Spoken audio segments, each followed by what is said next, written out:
সকালে জলখাবার নিয়ে বসে পড়েছি। আজকে কি বানিয়েছি বলো তো? গরম গরম পরোটা, সাথে রয়েছে লাল লাল সুজি। খাবে? তাড়াতাড়ি চলে এসো আমাদের বাড়িতে। আমরা এখন খাওয়া দাওয়া করব। ছেলেকে দিয়ে দিয়েছি ওই ঘরে। আমার ছেলে ক্যামেরার সামনে আসতে একদম পছন্দ করে না। আর বাইরে দেখো প্রচুর বৃষ্টি পড়ছে। আজকে কিন্তু খিচুড়ি খাওয়ার দিন।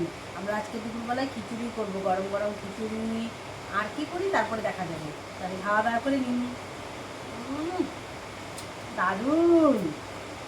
তাড়াতাড়ি চলে এসো আমাদের বাড়িতে খেলে।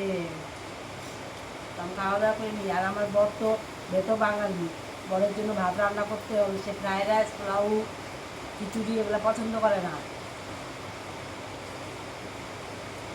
আমি সবই খাই, আমার খাওয়ার কোনো বাস নেই। দারুণ লাগছে কিন্তু পরোটা দিয়ে সুজি দিয়ে। রোজ তো তরকারি দিয়ে খাই, আজকে সুজি বানিয়ে নিলাম।